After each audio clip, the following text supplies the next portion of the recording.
What's up YouTube? My name's Quickie, welcome back to the channel. This thing is doing my head in. It's doing my head in properly. Well, for a rubbishy little bandsaw, it is just like a home hobby jobby type thing, dirt cheap and everything else, and it cuts lovely and straight. However, the base is just made out of bent up biscuit tins. It's horrible. All this bit down here, the wheels, they're mounted with just a bit of metal shape like that, with the wheels in the end, and that's just bolted onto this thing. So as soon as you lift that end up to get it on its wheels to cart it around, the end just buckles and it's rubbish. You just end up picking the whole thing up, and I don't like it because it's too low. There's quite a lot I don't like about it, and it's too low for me to use this as well. I want to raise it up a bit, so I'm just going to make another stand for it. It just bolts on here and here, same on that end, and I think it's got ones on the end as well. So I'm just going to make another stand for it and get it up a bit so it's usable. I want to have a stand that's substantial enough that I can replace this bit as well. This is the pedestal that goes on there, and it's tiny and it ain't flat, so that's rubbish. But it's all too low as well. You're doing anything, you bent over like this and your back just ends up killing. I think it was Gary. He said that he had one of these. He said they were going to bend and break in like a month, and he weren't wrong. It took about 3 weeks. And he said the whole thing's too low and I'll just regret getting it, which I do and I don't. Like I say, it does cut nice and straight. It's just too low, so I'm making a stand for it. So I've been grubbing. Right, so I've been grubbing about, and I've got loads of this box section, which I'm not really using for anything. So I reckon we could sort of reuse some of this, because it really is just scrap. We can make a stand for it. Jake's down, he's going to give us a hand, because we need to get this done today. You are? Yeah. Reason being, today's Saturday, and tomorrow Steve-O's down, because he's giving me a hand stripping Asbo down to its frame, and then the frame's coming on here and we're making a frame jig. So this needs to get done, and it needs to get done today. I have hashed out a bit of a plan, sort of know what I'm doing. That will change because it always does. So I reckon we're going to have to cut a couple of these in two, I think, just so I can join them. And I reckon we are in. That'll do it. Right, let's get chomping stuff up. We can get this done, and then we get home for tea, eh? Yeah, good idea. Sweet.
Right, this is not the way to do it, but it seems to be working. Basically, I want to get all the frame true and straight and everything else. I haven't set up some of the fixtures and stuff that I want to get done, so I'm having to improvise. So, this is the flattest thing that I've got in here. Big old hulking great piece of, what is it, 1 inch thick steel. Straight edge across the top is basically flat. So, this leg is clamped to it with a G-clamp. That leg is clamped to it with a G-clamp. And I've got the spacer bar in the middle. This angle here is square, so that's all cool. And I squared that up on the bench just using a square and wiggling it about until it was all good. So that's the bottom bit sorted. The top bit is a bit more comical. So I've got a massive bit of steel in the middle, which I know is parallel on both sides, and then I've just packed each side out with whatever scrap I've got laying around. So 2 bits of 20mm, a little bit of plate in each end, blah, blah, blah, just to completely fill up that gap. And it is absolutely chocker. I had to wedge these bits in something stupid. So I know that's basically true as well. Little bit of jiggery pokery later, and as you can see, that is nice and square as well. So I reckon we're good to weld it in place. Centre spar is in the middle. If you just run your fingers either side, obviously without a glove on, but you can feel any difference there anyway. So we are basically square and true as we're gonna get. But end of the day, it really doesn't matter if it's a little bit out. It's just a stand for a bandsaw. These bits here, I'll show you why in a bit. Well, actually, I'll show you now. This bit on the bandsaw comes up. But when you do that, it's kind of past where the feet are. So basically all I'm doing is extending them out. So I've gone a little bit beyond where the base on this is. It just means it's going to be stable if I'm using it sort of upright, if that makes sense. I'm getting worse at these explanations. Right, I'm happy with that, so I'm going to weld that spar in place.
Right then, that's the welding bit done. Stuck some wheels on it, real quick and dirty like, but it's there and it's higher than that, which is going to be great. I mean, the floor's not even in here, but it don't really wiggle much. People are going to say, oh, you should put a thingy in the top. Well, when that's bolted to that, it ain't going to go anywhere, is it? So now I just need to take that apart and stick it on here and see what's happening. Right, let's get rid of them. I'm going to have to tidy up before Steve-O gets here tomorrow. Right, let's have this apart.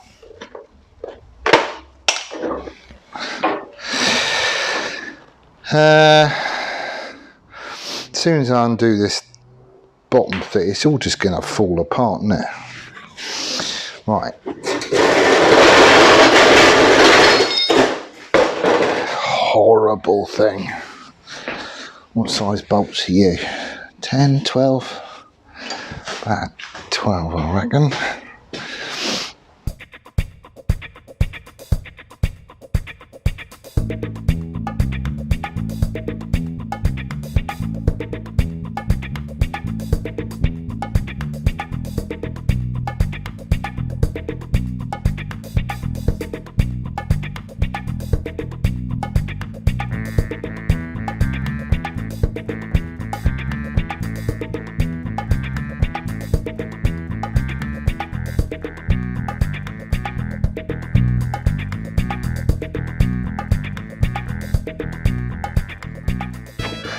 Oh my God, what a palaver.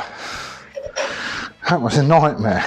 I had hold of this thing, trying to position it over top of the stand, going, Jake, can you put the bolt in? And he's like, what bolt? In the hole. What hole? Goon. Although, you have been quite entertaining, I'll give you that. You've had the tunes going, and you've been the man in charge of the kettle too. You are correct. Yeah, most important job. So anyway, it's done.